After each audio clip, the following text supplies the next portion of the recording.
Thanks for rejoining us. And Tammy Mitchell from Baxter Regional's Wound Healing Center was going to go ahead. I'm going to back you up a little bit, and you were talking about national averages and what the average is here at our Wound Healing Center. So back up and talk about the national average for the healing portion. Right. The national benchmark or standard is to heal wounds 80% of the time within 16 weeks.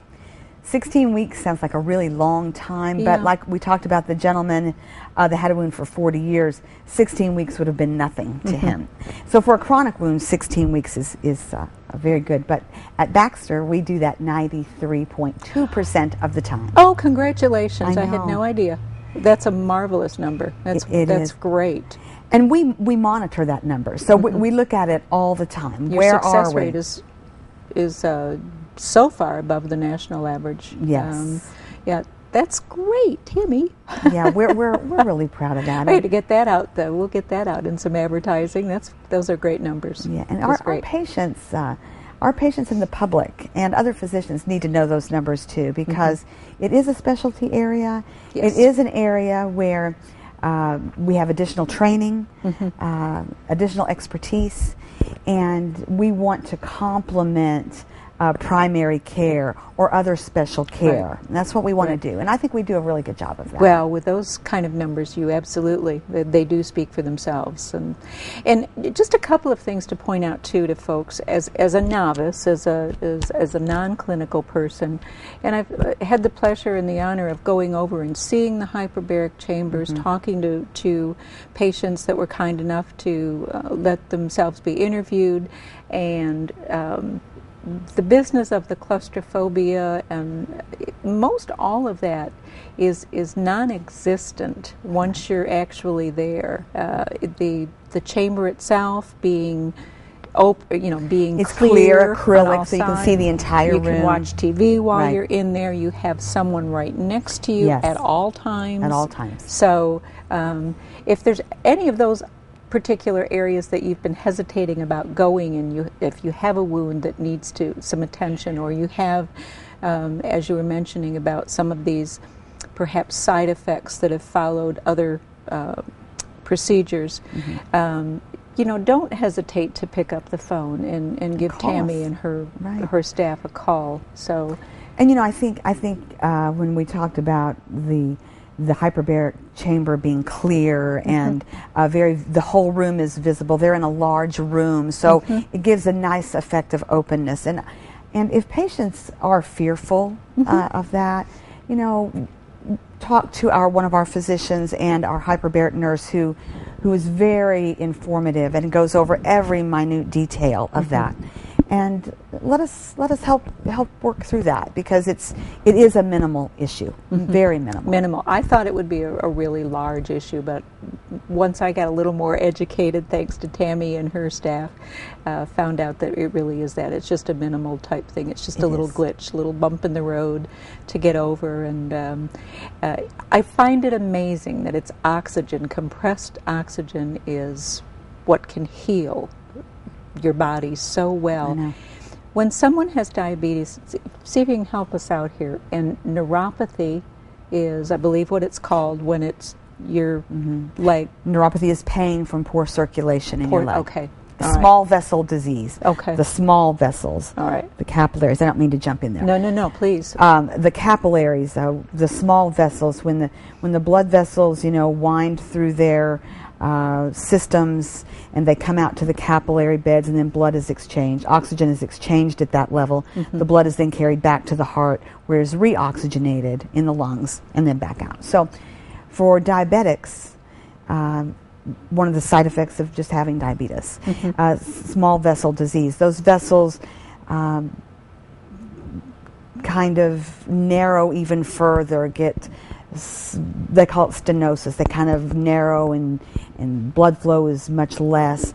That causes pain, and it causes poor healing. Poor healing. Okay. So if they get a cut, or if they do the wounds come from the outside, from the inside out, Or is this something, usually something has happened? Something has happened. And then you just, because of that poor circulation and no reoxygenation, am I saying that right? Yes, you are. Yay! Yes, yay.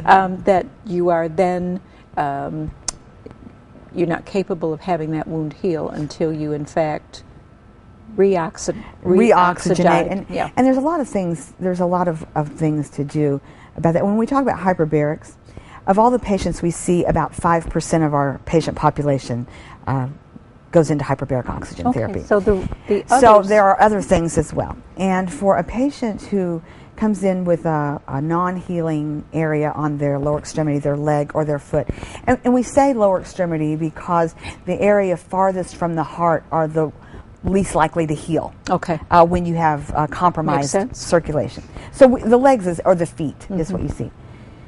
And not only with neuropathy and small vessel disease, there's patient sensation is decreased. So they could actually develop a cut on their leg or their foot and not know they have it until it becomes a fairly major issue. Right. Yeah. Yeah.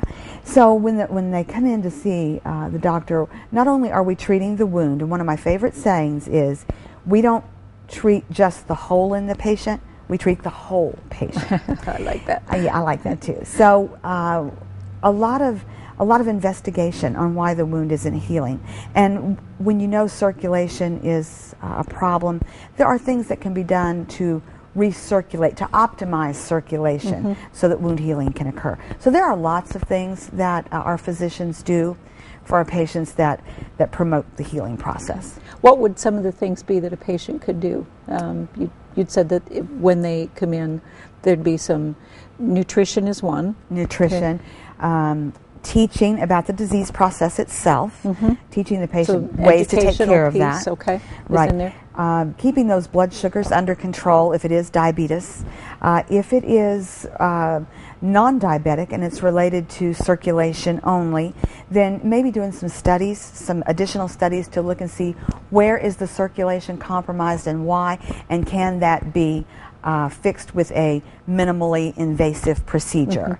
And if it can be, then that's what we do. And is that something that can be determined at the wound healing center, or is that something that's done with the primary care physician or a specialist? Or it's typically done at the hospital in the radiology department. Okay. We do what's called a duplex study, which is a venous Doppler study, which looks at the blood vessels in an ultrasound fashion. Okay. It looks to see when the patient's standing, lying down, where does the blood flow and how fast, and is it compromised or is it not, and at what level? Is it in very small vessels, which probably cannot be fixed with procedures, or is it in larger vessels where those vessels can be optimized and opened up? So not only do we treat just the wound, we're looking at all the reasons that are inhibiting or prohibiting the healing process. Okay. So when you treat the reasons that it's not healing, create the optimal environment for the wound bed itself, then healing occurs simultaneously and much faster than 16 weeks. Oh my goodness. You know, every time I become so educated when I have guests like yourself on the show. I was thinking of Jody Owens with Repel Diabetes Learning Center, who's also a registered nurse, and with what's done there with their diabetes education portion. People in this area have so many resources available to them if they have a chronic disease like diabetes. Right. It's not, I mean, they can be educated, you know, if they've moved here and they've had diabetes, but there's so many things they may not know. So it's important to get yourself educated. Pick up the phone, call Repel Diabetes Learning Center, or call the Baxter Regional Wound Healing Center. Yes. Can people come in for a consultation with you? Yes. Okay. If a patient calls us and they have a wound that they're not sure of course, when the patient comes in, there's a lot of detailed history. And something else I'd like to say here too is we don't want to mislead patients into thinking that it's a quick process when they come to the wound center. The first visit takes about 2 hours. Wow. And the reason it takes so long, it's very detailed. We take very detailed history information. we ask patients to give us as much information they can, then we delve further into that. So the first visit takes a little longer because we're looking to see, it is a consultation, what does the patient need? You're a detective. You're going after Right. what is causing this. Right, and if a patient doesn't need to be treated at the wound center, but they benefit from going to the Rappel Diabetes Learning Center or the Maruk Center on Aging, Sure. or any of the support systems that Baxter has to offer, we incorporate all of that time. And we try to work together with all disciplines of the healthcare team so that the patient comes first. They're number one. You really do treat the whole patient. We treat the whole patient. That's right. Not just the whole end of the patient. Yeah. Yeah, that's right. I love that. I love that. Tammy, how could someone reach you? The best way to reach us is by phone. Okay. That's 870-424-4935. 4935. Okay. Yes, and they can call the hospital main number, 508-1000, and they will be directed to the correct number. I've had patients that have emailed me directly. I'm happy for that to receive those emails. That would be T Mitchell, TMITCHELL at baxterregional.org. Wonderful. It doesn't get any better than that. If someone emails you and you are responding to them, you're very dedicated. You're very good at what you do, and you're very, very dedicated. I know it's a passion for you, and it shows. The numbers themselves just speak so clearly as to how passionate you really are into helping people with wounds lead a better quality of life by healing those wounds and moving. And I appreciate you saying those things. The skin is a passion. Skin is an organ of our body. And we think of our heart, we think of our liver, we think of our kidneys, we think of our pancreas and our appendix and our colon being organs in our body and being vital to our daily living. But our skin is a very vital organ as well. It's the biggest organ in the body, isn't it? It is. It's the largest organ. Yeah. And it is vital to health. It is vital to have good health. So when you have a wound, then you are at risk for many other things. Plus it inhibits your social life. Maybe you can't go out and about. You can't live your life to the fullest. So skin is a very important thing. We want it to be healthy. We want patients to be healthy. And we are so glad that you are there and doing just that for all the patients that come through your doors. We were talking earlier about now that winter has set into our area too, that poor skin is getting drier, and Right. this is so hard on skin at this time of year. So any suggestions what we can do with Yes, I do, actually. All right.